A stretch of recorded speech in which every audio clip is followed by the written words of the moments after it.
नमस्कार दोस्तों, स्वागत है आपका हॉरर बुक की एक और नई वीडियो में। चलिए बिना किसी देरी के शुरू करते हैं आज की इस वीडियो को।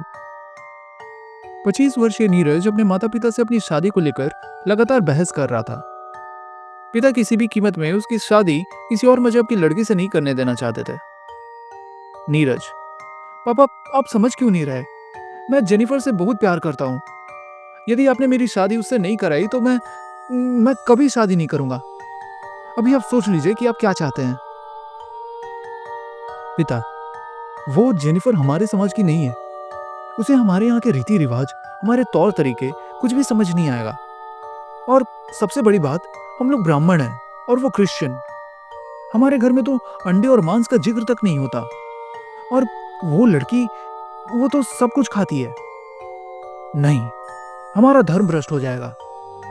नीरज, आप चाहे कुछ भी कहें, मैं उसी से शादी करूंगा। बेटे के जिद के आगे शर्मा जी झुक जाते हैं और जेनिफर और नीरज की शादी करवा दी जाती है।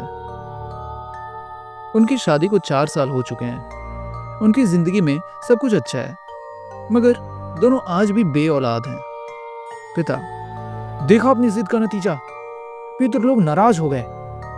अब जब तक ये लड़की यहाँ पर रहेगी हमारा वंश नहीं बढ़ सकता। इसे इसे हमारे घर से जाना होगा, जाना ही होगा। कहते हुए उन्होंने जेनिफर का हाथ पकड़कर उसे घर से बाहर कर दिया।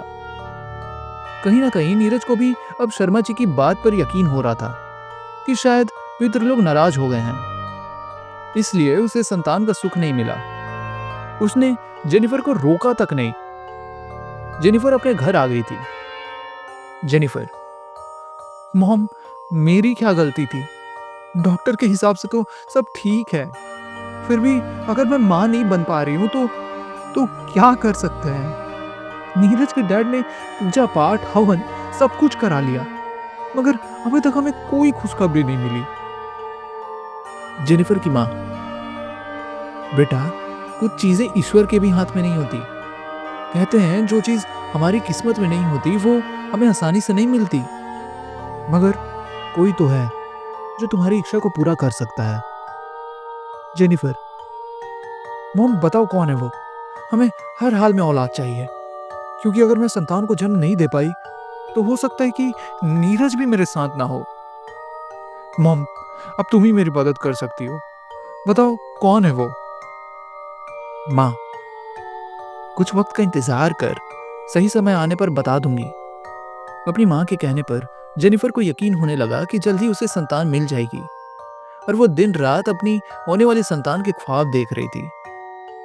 एक दिन ऐसे ही अपने होने वाले संतान के लिए स्वेटर बनाते बनाते जेनिफर की रॉकिंग चेयर पर ही नींद लग गई। सही मौका देखकर उसकी माँ उसकी तरफ बढ़ने लगी। उसकी माँ का चेहरा धीरे धीरे भयानक होने लगा।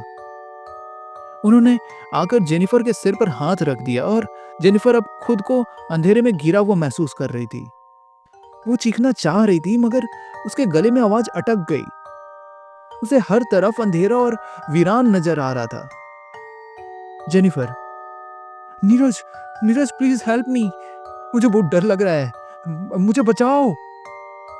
घबराहट के मारे जेनिफर का पूरा जिस्म पसीने से तरबतर हो गया। धड़कनें बेकाबू होती जा रही थी। चारों तरफ सुनसान सड़क पर वो बेतहाशा भटकती हुई कब्रिस्तान के अंदर चली गई। दूर दूर तक सिर्फ कब्र और उसके आसपास उड़ते हुए चमगादड़। उसे वहां से निकलने का रास्ता भी नजर नहीं आ रहा था।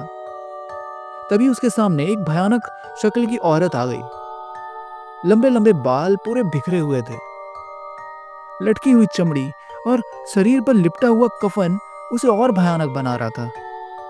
उस औरत ने जेनिफर को एक बच्चा दिया और बोली, ले जा इसे, तू इसे पालना, मगर सिर्फ 21 साल तक। उसके बाद ये शैतान का मुलाजिम होगा, पर दूसरे बच्चे को जन्म देते ही कब्रिस्तान में जिंदा दफनाना होगा। ले जा इसे, शैतान ने तेरी सुन ली है। कहते हुए महिला जैसे अचानक आई थी वैसे ही अचानक गायब हो गई। घबराहट के मारे जेनिफर की आंख खुल गई। वो पूरी तरह से पसीना पसीना हो रही थी। उसकी माँ भी उसके सिर पर हाथ रखकर खड़ी थी। माँ, क्या हुआ बेटा? घबरा क्यों रही हो? जेनिफर, मॉम, मॉम, वो। माँ, बेटा बात क्या है, क्या हुआ? जेनिफर की धड़कनें अभी भी सामान्य नहीं हुई थी। घबराते हुए वो अपनी माँ को देख रही थी। उसे अभी भी अपनी आंखों के आगे वही साया नजर आ रहा था। वो घबराते हुए शर्मा जी का सिखाया हुआ गायत्री मंत्र पढ़ने लगी। ओम ओम भूर्भुवः स्वः। माँ बस कर, क्या हुआ तुझे? जाके पलंग पर सो जा, भगवान का नाम नहीं लेना। अरे उसने तुझे दुख के सिवा दिया ही क्या है? कहते हुए उन्होंने एक झटके में अपना हाथ उसके सिर पर से हटा लिया। जेनिफर अपनी माँ के साथ रहकर थोड़ी नास्तिक होने लगी थी। 1 महीने बाद उसने टेस्ट किया तो उसकी रिपोर्ट पॉजिटिव आई। जेनिफर को यकीन नहीं हुआ कि वो माँ बनने वाली है। उसने ये बात नीरज को बताई तो वो भी बहुत खुश हो गया। अब दोनों साथ रहने लगे। मगर नीरज के घर की पूजा पाठ के माहौल में जेनिफर को रहने में तकलीफ होने लगी थी, इसलिए वो अपनी माँ के पास ही रहने आ गई। देखते ही देखते 9 महीने बीत चुके थे। किसी भी वक्त उसकी डिलीवरी हो सकती थी। एक दिन जेनिफर ड्रेसिंग टेबल के सामने खड़े होकर तैयार हो रही थी। तभी अचानक से उसकी शक्ल की जगह आईने में एक बहुत ही भयानक शक्ल नजर आने लगी। प्रेगनेंसी के बाद से जेनिफर को इस तरह के एक्सपीरियंस होना एक आम बात थी। जेनिफर, कौन हो तुम इस वक्त यहाँ? जेनिफर का सवाल सुन वो रोने लगी। उसकी आवाज इतनी तेज थी कि ऐसा लग रहा था कि यदि उसने रोना बंद नहीं किया तो कान के पर्दे फट जाएंगे। कांच के टुकड़े टुकड़े हो गए और भयंकर आवाज के साथ वो एक जानवर की तरह हाथ पैरों पर चलते हुए आईने से बाहर आ गई। उसकी आंखों में गड्ढे थे जिनसे बहता हुआ खून उसे और भी भयानक बना रहा था। औरत, अब वक्त आ चुका है, जल्दी तुम्हारे गोद में शैतान का अंश होगा, मगर तुम भूलना मत, तुम्हारी दूसरी संतान को तुम्हें जिंदा दफनाना है, समझ गई तुम? कहते हुए वो फिर से आईने में समा गई। जेनिफर हैरानी से पूरे कमरे को देख रही थी। उसे कहीं भी उस साए के आने का निशान नजर नहीं आया। तभी उसे भयानक प्रसव पीड़ा शुरू हो गई। जेनिफर, माँ कहाँ हो तुम? यहाँ यहाँ जल्दी आओ, मुझे हॉस्पिटल जाना है। उसकी आवाज सुन उसकी माँ तुरंत वहां पर आ गई। वो उसे लेकर हॉस्पिटल गई और वहां पर जेनिफर ने एक लड़के को जन्म दिया। शर्मा जी और उनके परिवार वाले बहुत खुश थे।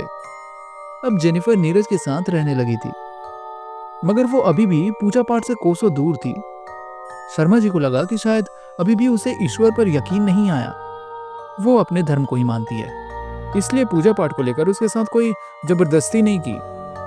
मगर उसके बेटे को लेकर यदि पूजा पाठ की जाती तो वो तेजी से रोने लगता है। यहाँ तक कि मंदिर भी नहीं जाता था। हर वक्त उसके आसपास एक खूनी आत्मा घूमती। उसकी नजरों में ऐसा लगता मानो न जाने कितने सालों से खून की प्यासी हो। वो सबकी नजरों से बचाकर हर वक्त उसे अपने छाती से चिपकाकर स्तनपान कराती, मानो बचपन से ही उसके भीतर शैतानी शक्तियां चाहती हो। दूसरी तरफ जेनिफर उसके स्तनपान ना करने से परेशान थी। जेनिफर, नीरज मुझे बहुत तकलीफ होती है, बेबी फीड ही नहीं करना चाहता है। नीरज, ये कैसे हो सकता है? शायद तुम्हें फीड ही नहीं करना आता, वरना वो तो तुम्हारे ऊपर ही निर्भर है। जेनिफर को भी कुछ समझ नहीं आ रहा था। बच्चे को ना भूख लगती है ना प्यास। वो इस बात से अनजान थी कि एक दुष्ट आत्मा उसके लिए हर वक्त वहां मौजूद है। देखते ही देखते जेनिफर का पहला बेटा 5 साल का हो गया। जेनिफर दोबारा मां बनने वाली थी। अब उसे उस साई की बहुत याद आ रही थी। जेनिफर, माँ मैं अपना बच्चा जिंदा कैसे दफना सकती हूँ? नहीं, मैं अपना बच्चा किसी को नहीं दूंगी। चली जाऊंगी उसे लेकर यहाँ से दूर, बहुत दूर, जहाँ कोई भी नहीं पहुंच सके। माँ, तुझे क्या लगता है वह तुझ तक नहीं पहुंच पाएगा? तू दुनिया में किसी भी कोने में चली जा, वो हर वक्त तेरे साथ है। जेनिफर, नहीं, मैं अपना बच्चा किसी को नहीं दूंगी। देखते ही देखते 9 महीने बीत चुके थे। जैसे ही जेनिफर ने अपने दूसरे बच्चे को जन्म दिया, वो उसे तुरंत अपनी छाती से लगाकर बैठ गई ताकि कोई उसे ना ले जाए। मगर जो तय था वही हुआ। जेनिफर ने उस बच्चे को दफनाया नहीं तो वो शायद जेनिफर के दोनों बच्चों को अपने साथ ले गया, और साथ ले गया जेनिफर का यौवन, उसकी ताकत। जिंदा लाश बन चुकी थी जेनिफर, जिसने नीरज को पाने के लिए गलत रास्ते पर जा अपनी संतान को जन्म दिया। अब वो भी उसकी ओर देखना नहीं चाहता था। शैतान से धोखा करने की सजा उसकी माँ को भी मिली। इस पूरी दुनिया में अब वो अकेली रह गई थी, तिल तिल तड़पने के लिए। दोस्तों, अगर आपको ये कहानी अच्छी लगी तो आप इसे लाइक करें, अपने दोस्तों के साथ शेयर करें और अपने सजेशंस कमेंट सेक्शन में कमेंट करके बताना ना भूलें। और सब्सक्राइब करें इस चैनल को इस तरह की वीडियोस देखते रहने के लिए। धन्यवाद दोस्तों।